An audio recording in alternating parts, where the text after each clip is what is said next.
Que los tres grandes del cielo y de la tierra puedan bendecir a toda la hermosa familia Vida Nueva y a todos aquellos que siempre están conectados, que están enchufados, que están pegaditos allí con la hermosa programación de Vida Nueva Internacional, que todos los días sigue generando contenido para todos ustedes. Nos sentimos felices, muy contentos. Gracias por el respaldo que hemos recibido, por todas las atenciones, por los comentarios, por los me gusta también, que se aprecian bastante, y por estar muy pendiente.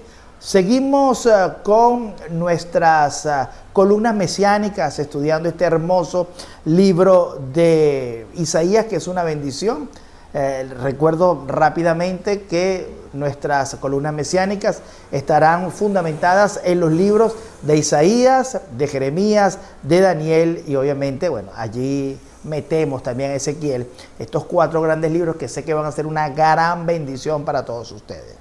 Aprovecho la oportunidad, si es la primera vez que te estás topando con este video, que le des me gusta, le des activar campana de notificaciones, anotes y nos sigas por todas nuestras redes sociales, Facebook, Instagram, Twitter, YouTube, sencillo, Vida Nueva Internacional, por allí nos vas a ubicar, Vida Nueva Internacional en Valencia, Venezuela.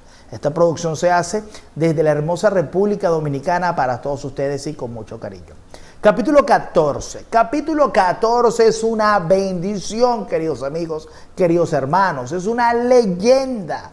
Es algo muy clásico porque va a hablar de 2 vertientes importantes que a nosotros nos van a fascinar. La primera es que va a hablar acerca de Nabucodonosor y de su linaje. Nabucodonosor o su linaje, entiéndanse.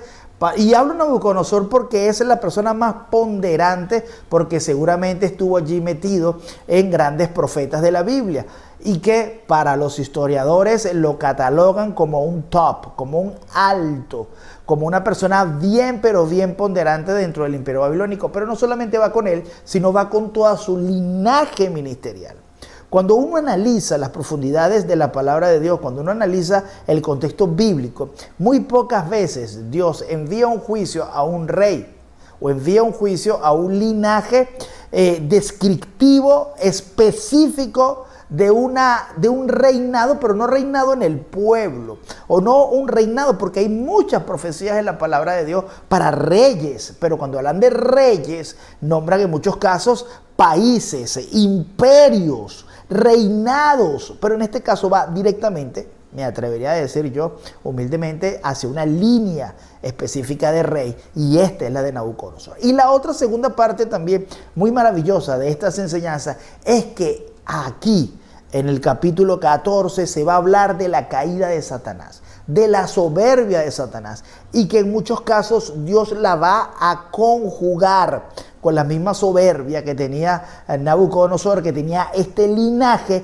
para hablar de la caída de Satanás, porque es la similitud que hay en el corazón de los soberbios. Entonces muchos por ahí creen o estudian Isaías, pero sí queríamos darle ese sostén de importancia al libro de Isaías, porque hemos visto de todo. Y vamos apenas por el capítulo 14 y hemos visto cómo Dios le ha hablado, o encontramos profecías hasta el 14 del nacimiento de Cristo, del milenio, de la batalla de Armagedón. Bueno, y también vamos a ver que está allí muy ponderado la actitud de Satanás o la historia de Satanás. Entonces yo te invito, que es importante que en tu casa leas el capítulo 14 porque es una gran bendición. Habla acerca del escarnio, o comienza hablando del escarnio dentro del reinado de Babilonia. Una de las características de la cual Dios comienza este capítulo 14 muy puntualmente, es hablando de que viene juicios para todas las naciones. Pero, lo habíamos dicho en nuestra columna mesiánica anterior, Dios siempre tendrá misericordia de la casa de Jacob y de la casa de Efraín, tendrá misericordia de Israel. ¿Por qué? Por el pacto que él tenía con Abraham, con Isaac y con Jacob. Independientemente que haya pecado, él siempre buscará excepciones. Lo habíamos concluido en nuestro video anterior. Recuérdense también, él iba a destruir la tierra, pero tuvo que buscar a un hombre como Noé para salvar la especie humana. Siempre hay remanentes, de eso lo hablamos. Y si quieres saber de esta enseñanza, yo te invito a que veas el video anterior, donde nosotros puntualmente hablamos de que Dios siempre deja un remanente en los juicios, porque Él lo que ha prometido a su pueblo, Él lo cumplirá. Habla también del caos que va a originar los juicios de Dios o de los caos que genera siempre los juicios de Dios cuando Él castiga. Nadie se puede sostener delante del juicio de Dios. Ninguna persona, por muy valiente que sea, puede levantarse contra Dios en su concepto natural. Muchas personas creen que tienen dinero, o tienen poder, o tienen el dominio, y se creen que tienen el control hasta de la misma voluntad de Dios. Y no es así. Porque en muchos casos la voluntad de Dios como tal, la voluntad perfecta de Dios, siempre va a sobrepasar la valentía, el coraje, la astucia y la rebeldía del hombre, por muy, si se quiere hablando, por mucho poder que tenga esa persona, por mucho dinero que tenga esa persona no puede jamás levantarse y retar a Dios, porque Dios es mayor que cualquier fortuna y que cualquier imperio, y de por sí, texto bíblico, el Dios da el dinero y Dios da la plata y Dios da el poder al que Él quiera. O sea, muchas veces la persona cree que es su mano, y aquí viene la caída de Nabucodonosor. Mucha gente cree que es su mano el que ha logrado todas las cosas, y realmente no es su mano, es que Dios se lo permitió. Y tanto es así que los malos pueden prosperar. Claro que pueden prosperar. Tanto, y una de las acotaciones que lo vemos muchas veces colocado como un semáforo de advertencia para que no nos desanimemos dentro del contexto de los salmos, es que, y en Proverbios también dice, no te aflijas cuando vean que los malignos prosperan. No te aflijas cuando vea que el malo es enaltecido. No te aflijas cuando veas que tus enemigos, que los que practican la maldad, son colocados en lugares altos. ¿Por qué? En la mayoría de esos versículos termina diciendo porque su caída será rápida, porque pronto serán cortados, porque en cualquier momento caerá su imperio, porque en un abrir y en cualquier vendrá la caída, vendrá el fuego y no escaparán. Igualmente así le iba a suceder a este linaje específicamente de reyes que hacían vida, o de ese linaje que iba a gobernar en Babilonia. Ahora, una de las características también bastante ponderante es que Babilonia es sinónimo, muy sinónimo, está muy ligado a la soberbia y a la altivez. Soberbia y altivez pareciera que fuera uno de los puntos que nosotros siempre nos encontramos en estos libros, en Isaías, la soberbia, el no querer aceptar a Dios. Más adelante, cuando vayamos a estudiar el libro de Daniel, ya nos vamos a meter en la acción del tiempo real de las circunstancias de los reyes de Babilonia. Pero en este caso, la soberbia, muy puntualmente, está ligada con la caída. Eso fue lo que Dios le dio a entender prácticamente en estos primeros 10, 11 versículos del capítulo 14. Todo soberbio va a caer. Todo soberbio caerá. Ningún soberbio o altivo se puede mantener firme delante de la presencia del Señor. Hoy en día se practica soberbia en la iglesia. Es una gran pregunta y esto va a ser una gran enseñanza. Yo digo que se practica mucha soberbia en la iglesia. Usted dirá, pastor, qué gesto, se me explotó el cerebro. Es que realmente hay mucha soberbia en la iglesia.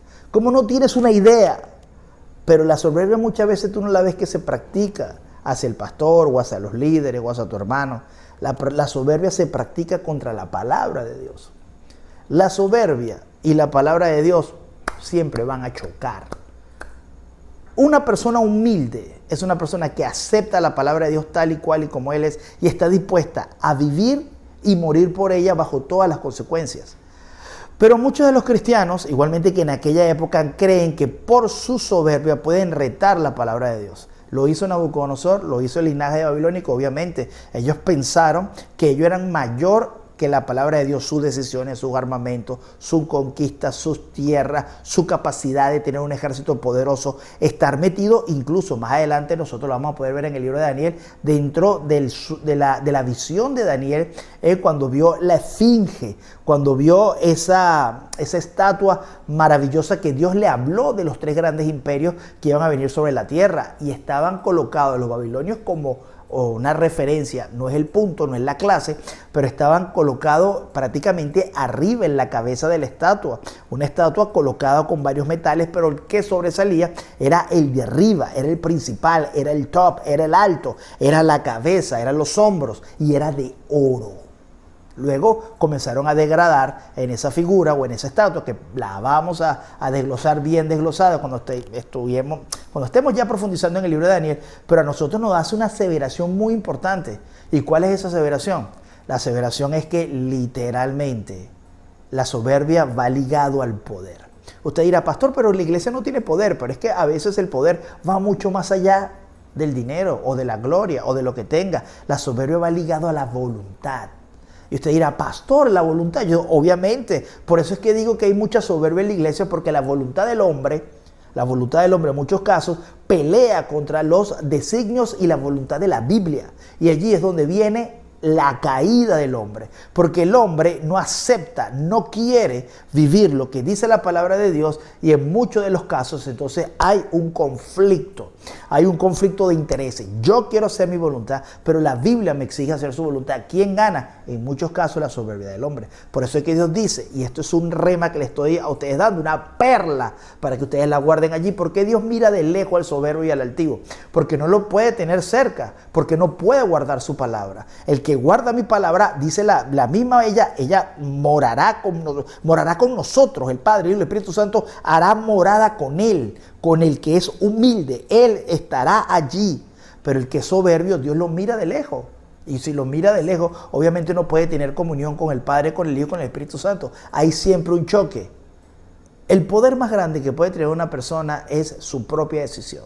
Y esa decisión, Dios quiere que las personas la coloquen a los pies de Cristo. La destrucción de Babilonia y de ese linaje, prácticamente, a pesar de que sean pecadores, eran gente extremadamente soberba y altiva, porque eran los top del mundo. Ellos iban a caer. Lo habíamos dicho en la columna mesiánica anterior, iban a caer al punto tal de que iban a ser iguales de esclavos que los israelitas, tras un ejército que se levantaría después de ellos. Pero la connotación maravillosa que yo quiero que tú te lleves de este capítulo número 14 y lo anotes allí, es que habla también de la soberbia de Satanás, o mejor dicho, la caída de Satanás, a través de la explicación maravillosa que está después del versículo 12 en adelante. 12, 13, 14, 15, 16, por allí en el 17 vamos a encontrar esto. La descripción de la caída de Satanás está muy puntualmente dada en el capítulo 14, porque habla de la actitud del lucero, del que alumbra, del lucero como tal, del nombre de Satanás, de Luzbel. Cómo él se reveló a Dios queriendo ser igual a Dios.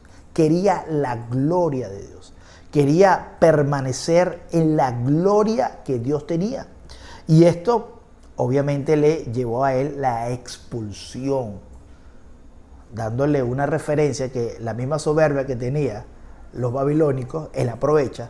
Así que es maravilloso el libro de Isaías, porque el profeta allí, Dios le dio, bueno, de aquí en adelante, para todas las generaciones y para toda la historia de la humanidad o de la raza humana, vamos a hablar del diablo, porque esta ocasión de soberbia que están viviendo los babilónicos y que iban a vivir los babilónicos, y esa caída es un reflejo de lo que sucedió millones y millones de años atrás, que no tenemos ni siquiera la fecha exacta, nadie la conoce, de la rebelión de Satanás, pero proféticamente, hermenéuticamente y teológicamente, Isaías se la saca del bolsillo, se la saca a través de la inspiración del Espíritu Santo para describirnos que esa soberbia de Satanás, de Luzbel en ese caso, fue la caída de él mismo, o iba a ser la caída, la expulsión de Satanás allá arriba en el cielo. Habla puntualmente de la envidia que tuvo Satanás al ser igual a Dios. Una cosa es desear ser igual a Dios, que nosotros predicamos, no, que él quiso ser igual a Dios, pero nadie le dice, no, es que él tenía envidia de Dios.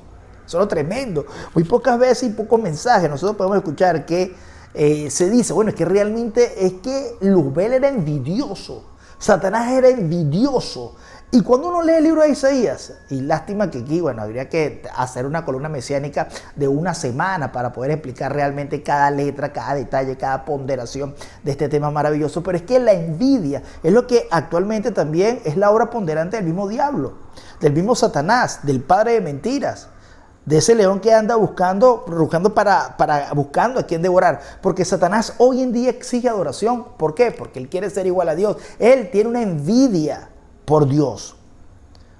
Él envidia las cosas de Dios y él tiene su reino igual que Dios. Él quiere imitar, y los que se metan con la palabra de Dios y les gusten las perlas, vámonos al anticristo. Él también querrá ser igual a Dios para engañarnos. O sea, siempre va a haber envidia. La sociedad es una fábula, es una mentira, es una ficción de la envidia natural de las personas. Y hay que cuidarse en la iglesia, porque la iglesia también, Pablo, en sus epístolas habla de que hay hermanos que se tienen envidia unos con otros. Y si nos vamos profundamente a la esencia original del Edén, de los primeros acontecimientos de la palabra de Dios, Caín, ¿por qué mató a Abel? Te dejo esa perla allí para que tú te cuides, porque está allí, es un principio satánico. Muchos dicen allá arriba o en los estudios teológicos que la rebelión fue un pecado que se originó en el cielo, y pareciera que le colocan la rebelión como algo importante, ¿no? Que la rebelión estuvo en el cielo y hay que cuidarse de la rebelión aquí en la tierra. Es que la rebelión no se da sola. Esto es una clase para que usted la grabe y para que usted la tenga y usted la descargue y la comparte. Yo creo que es una buena oportunidad para que tú le des un super like a este video si te está gustando. Bueno, yo te aprovecho que actives allí la campanita de notificaciones, nos dejes un comentario, y creo que es un buen momento para que tú le des un super like a este video. La rebelión no llega sola, la rebelión no se da sola, la rebelión se da en muchos casos porque hay envidia. Es un principio satánico. No hables tanto de la rebelión, habla del origen de la rebelión. Y la rebelión, cuando nos metemos a estudiar el libro de Isaías, capítulo 14, va muy, pero muy connotado a lo que hizo Satanás, pero también que en el corazón de Satanás había envidia. Y esa envidia llevaría al diablo a producir esa rebelión, y esa rebelión lo iba a él a llevar connotado, puntualizado y escrito por la mano de Dios a la expulsión del cielo. Caería a la tierra. Ahí lo podemos ver. Yo te invito allí que tú lo veas muy puntualmente en ese capítulo 12. También, ya terminando los versículos del 17 en adelante, vemos que él, o el mismo Isaías, vuelve otra vez a meterse muy puntualmente. Se vuelve a meter otra vez en los juicios para Babilonia, haciendo esta característica que no me cansaré de decirte. Cuando leas Isaías, tienes que comprender cuándo se está hablando del futuro, del presente y del pasado, y cuándo se está hablando de Israel y cuándo se está hablando del milenio. Algo parecido en los capítulos anteriores, cuando hablamos de esa gran revuelta que iba a haber de su hermano, muy puntualmente de Efraín, de Israel, que iba con el rey Risi, que iban a pelear contra la casa de Judá en una revuelta, que lo habíamos visto algunas columnas mesiánicas anterior, en esa descripción de miedo, de terror, donde Dios dice: aguanten que yo estaré con ustedes. Isaías expresa que los va a defender. Aproveché en esa parte también para hablar de Emmanuel y del nacimiento de Cristo. Igualmente este caso es lo mismo. Él viene hablando de un juicio a unos soberbios, pero aprovecha también el Espíritu Santo para meter y para hablar acerca de la caída de Satanás. Señores, no me queda más nada que darles las gracias por estar allí, por ver este video. Aprovecho la oportunidad para que nuevamente usted le pueda dar un me gusta. Usted puede activar las campanas de notificaciones. Si es la primera vez que te topa con este video, puedes darle allí a aceptar, y podamos seguir avanzando, te puedas ir familiarizando con todas estas cápsulas teológicas que hacemos con mucho cariño, con mucho amor para todos ustedes, para que puedas gozarte en la bendición del Señor. Dios me le bendiga desde la República Dominicana, Pastor Luis Ernesto Ojeda y su hermosa esposa Yosmar Prieto.